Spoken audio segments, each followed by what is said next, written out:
Japan vows to tackle China. Japan has backed Australia in its battle against Chinese, quote, economic coercion. It says, I keep wanting to say conversion, but we'll get on to that That's later. A different story. We'll get on to that story later. It says it will work with Canberra to tackle Beijing's technology theft and domination of key supply chains.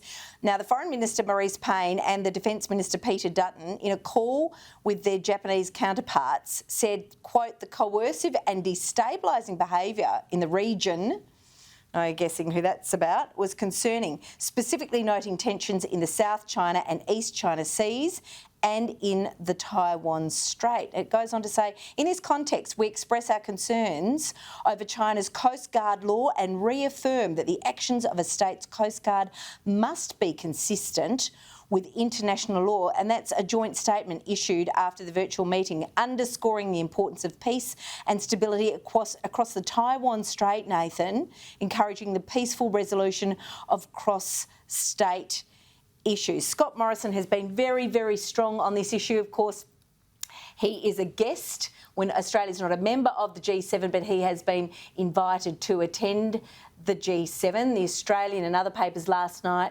at pains to point out that Scott Morrison was the first, really, to call for an inquiry into the origins of COVID-19. That set him on a course of sort of battle, I suppose, with the CCP. What do you make of Japan stepping up and saying this today? Well, I think this is the latest step in a trend that we're going to see emerging over the next few years, which is democracies lining up against one of the biggest, the greatest security threats the world's seen since the end of the Cold War, which is the emerging aggressiveness of Beijing and the Chinese Communist Party.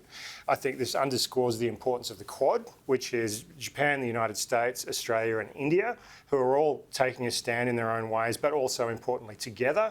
We've had senior officials from the US saying the Quad's going to be the most important buttress against Beijing's expansionism in the Indo-Pacific region. I think this is vitally important that Australia is working with allies like Japan to sandwich China in the second spot in the list of the world's biggest economies. You've got the US number one, you've got Japan number three, you've got Australia right there working with both of them, and you've got democracies lining up against what is going to emerge as an axis of dictatorships. Well, look, Greg Sheridan also writing in the Oz tomorrow saying the world is sorting itself into a US-led grouping, mainly democracies, and a China-led association of dictatorships. I saw Greg Sheridan tonight speaking with Peter Credlin and talking about the unity of these Western democracies, the power of the unity, and pointing out in the Australian tomorrow that that's US-led. Yeah. And I think Scott Morrison seems very, very strong. And are you pleasantly surprised, as someone who's been a China hawk in your previous work, absolutely. At the strength of Joe Biden? Look, Joe Biden's attitude towards China has been one of the surprises of his presidency. Less so his, executive orders on transgenderism. I don't think anyone's surprised by that one. But he seems to be well advised about China, and he's working closely with Australia, and he's taking the threat seriously.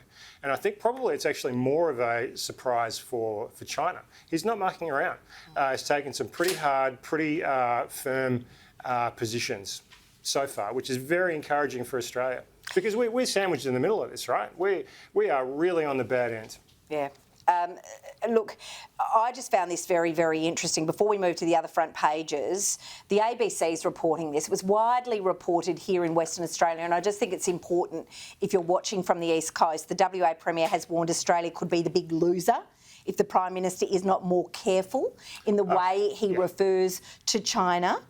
And speaking on Perth radio station 6PR today, Premier McGowan was critical of the tone of Scott Morrison's speech, and he said, I don't understand it, why he would be doing that. Countries act in their own interests. He says we've got a massive trade surplus with China, which basically generates hundreds of thousands of jobs for West Australians, and we're the beneficiaries of that. So some pushing back coming off the back of Scott Morrison's speech today, before he heads to the G7, pushing back from the WA Premier. What I find absolutely astonishing about these statements is that the West Australian Premier is turning his back on West Australian businesses, West Australian agricultural producers, for instance, the WA barley farmers, who were effectively shut down by false claims by China about weeds that didn't exist. Weeds that didn't exist. Now, look, I think we have just got the West Australian's front page, and we can put that up, as a matter of fact, seeing we're talking about that. And on the front page tomorrow, WA Books at Taiwan War Talk. Just 1 in 5 West Australians believe Australia should get involved in a war over Taiwan, according to a new poll. So there you are. That is following on. Look, I'd like to talk about that, because one of the things I would question that research, absolutely, because one of the things that I know from solid research that comes out of the ANU is that one of the things that people are most concerned about, particularly since the 2019 election, was the threat posed to our democracy by China. So I would question. Well, it'd be interesting to see the question too and how it was framed. The West Australian says it comes as Mark McGowan said he was at a loss as to why the Prime Minister was targeting China over tariffs when Australia enjoyed a mass trade surplus with the Asian giant. The exclusive poll was commissioned by the West Australian after Defence Minister Peter Dutton said the possibility of a conflict between China and the US over Taiwan's independence couldn't be discounted. Again, I'd like to see that question. You said it yourself, economic coercion. That's what they're up to. That's what that's about, economic coercion.